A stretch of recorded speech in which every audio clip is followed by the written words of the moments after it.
வணக்கம். சற்று முன் கிடைக்கப்பெற்ற மிக முக்கியமான செய்தி ஒன்று வெளியாகி உள்ளது. 2025ஆம் ஆண்டிற்கான முதல் சட்டப்பேரவை கூட்டம் இன்று காலை 9:30 மணி அளவில் கூட்டம் தொடங்கியது.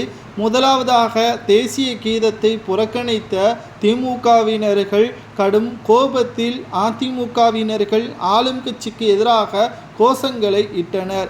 ஆனால் திட்டமிட்டு ஆளுநர் மீது பழியை போட்ட சபாநாயகர் தற்பொழுது அவையை புறக்கணிப்பதாக தெரிவித்துவிட்டு அங்கு இன்று சென்றுவிட்டார். மேலும் உடனடியாக தனது இணையதள பக்கத்தில் தமிழகத்தில் மிகவும் மோசமான ஆட்சி என்றால் அது திமுகவின் ஆட்சிதான் என்றும் உடனடியாக கலைக்கப்படக்கூடிய வகையில் செயல்படக்கூடிய ஆட்சியாகத்தான் தமிழகத்தில் திமுகவின் ஆட்சி செயல்படுவதாக இணையதள பக்கத்தில் பதிவுகளும் ஏராளமாக ஆளுநருக்கு ஆதரவாக பதிவுகள் செய்யப்பட்டு வருகின்றன.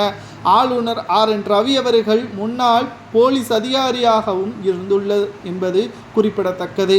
சட்ட திட்டங்களுக்கு உட்பட்டுத்தான் செயல்படுத்த வேண்டும். முதல்வராக இருந்தால் என்ன, தேசிய கீதத்தை அவமானம் செய்யும் விதமாக ஸ்டாலின் அரசு செயல்படுவதாக குற்றம் சாட்டியுள்ளார். தற்பொழுது எதிர்க்கட்சியினர்கள் யார் அந்த சார் என்று மிகப்பெரிய அளவிலான கோஷங்களும் பேட்சையும் பையில் ஒட்டிக்கொண்டு ஆளும் கட்சிக்கு எதிராக கூச்சலிட்டதால் சபாநாயகர் அப்பாவு அவர்களால் வெளியேற்றம் செய்யப்பட்டார். தற்பொழுது நேரலையும் துண்டிக்கப்பட்டுள்ளது.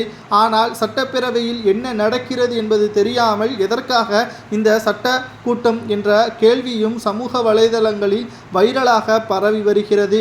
திராவிட முன்னேற்ற கழகத்தை பொறுத்தளவிற்கு நாங்கள் தவறு செய்வோம், அதை யாரும் தட்டி கேட்கக்கூடாது, மீறி தட்டி கேட்டால் அவர்கள் எங்களுக்கு எதிராக நிற்கக்கூடாது என்பதற்கேற்பதான் அவர்களது சட்டத்திட்டங்கள் தனியாகவே இருக்கிறது.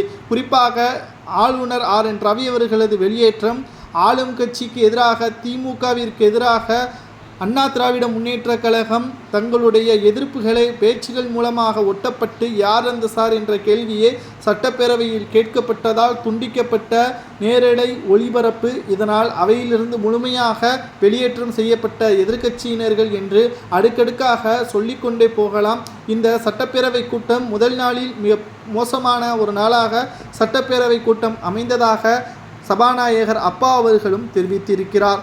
ஆனால் பலரும் பேசப்படக்கூடிய வகையில் இந்த ஆளும் கட்சியினர்களின் செயல்பாடுகள் மோசமாக இருப்பதாகவும் தொடர்ச்சியாக ஆளுநரை புறக்கணிக்கக்கூடிய வகையில் செயல்பட்டால் எதற்காக அவர்களுக்கு அழைப்பிதழை கொடுக்க வேண்டும்? சட்ட திட்டத்திற்கு உட்பட்டு முதலில் தேசிய கீதத்தை முதலாவதாக ஒழிக்க வைத்திருந்தால் இந்த